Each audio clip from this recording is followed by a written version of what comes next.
Yuunivarsiitii Rift Vaaliitti kaampaasiin Bishooftuu barattoota muummeewwan barnootaa garaagaraatiin barsiisaa ture eebbisiiseera. Abdiisaa Fufaa gabaasa dabalataa qaba.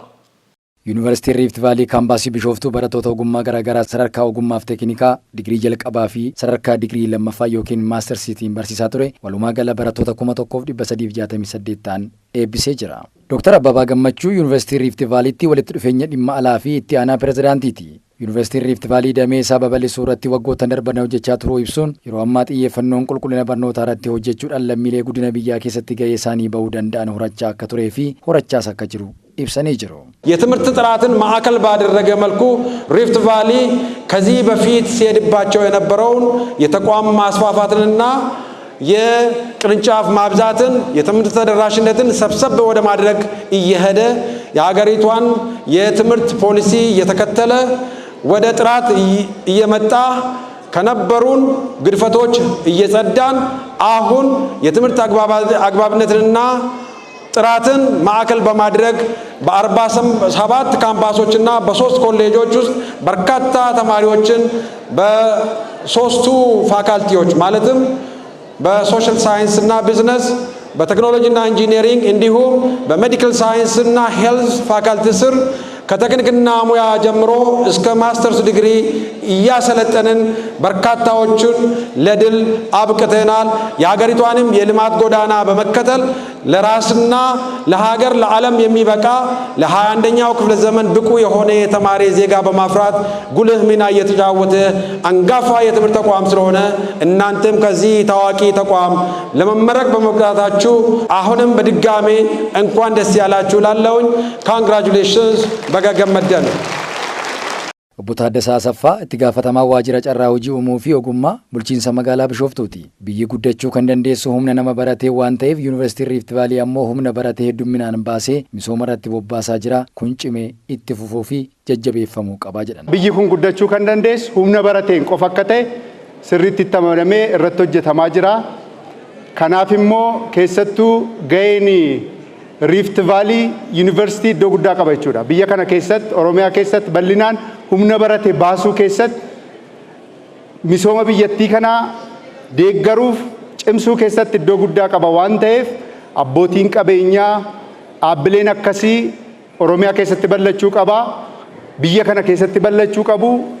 Kanaaf Rift Valley'n iddoo guddaa qaba kan jedhu kana beekuun barbaachisaadha kan jedhu sana kaasuudhaafi diiniin kaampaasii Bishooftuu obbo Lammaa Gammachuu eebbifamtootaan baga gammaddan erga jedhaniin booda yeroo har'aa kaampaasichi barattoota hedduu simachuudhaan muummee adda addaatiin barsiisaa jiraachuu ibsanii hojii baruu barsiisuu cinattis hojii qo'annoo fi qorannoo taasisuun rakkoo hawaasaa furuu irratti hojjetaa jiraachuu ibsanii jiru. Yuunivarsiitiin Rift Vaalii kaampaasii Bishooftuu hojii baruu fi barsiisuu muummee barnootaa muraasa fi lakkoofsa barataa xiqqaadhaan kan jalqabe ture. Yeroo ammaa kana hojii baruu fi barsiisuu babal'isuudhaan sagantaa barnoota fi leenjii ogummaatiin muummee barnoota 6 sadarkaa digirii jalqabaatiin muummee barnoota 6 sadarkaa digirii lammaffaatiin barattoota hedduu simatee barsiisuu irratti argama. Hojii baruu fi barsiisuu alatti hojii qorannoo fi qo'annoo akkasumas rakkoo hawaasaa naannoo adda baasuudhaan karoorfatee hojii tajaajila hawaasummaa irratti hirmaannaa cimaa qaba.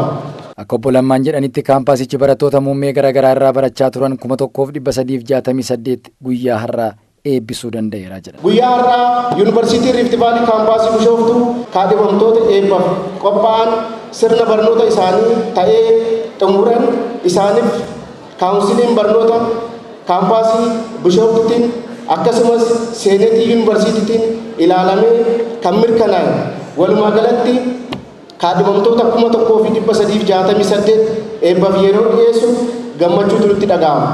Barattoonni eebbifamanis wanti kamiyyuu karaa salphaa ta'een wanti dhufu hin jiru yerootti fayyadamuu fi cimanii hojjechuu gaafataa jedhan. Dabalataanis akka eebbifamtoonni jedhanitti Yuunivarsiitiin Rift Vaalii waa mara kan guuttate beekumsa ga'aa kan keessaa argannedha. Yuunivarsiitii itti boonnudha jechuun ibsanii jiru. ማንኛውም ነገር በቀላሉ የሚገኝ ነገር አይደለም። ግን እንደው ምንድነው ያንን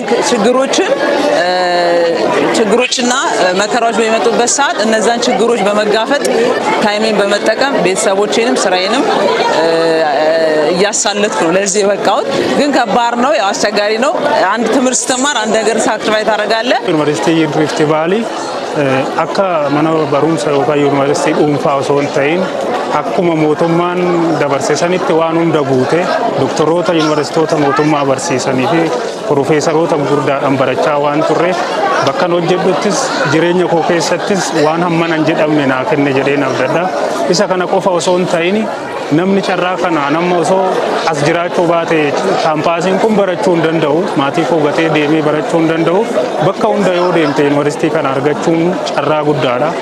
Yuunivarsiitiin kun nama dhuunfaa miti, namni barate biyya kana utuba waan ta'eef waan guddaa argadheera. Yuunivarsiitiin Rift Vaaliis akkanumatti cimee itti fufee lammii baasaa, hawaasa baasaa, biyya isaatiif bu'aa guddaa akka buusu abdiin qaba.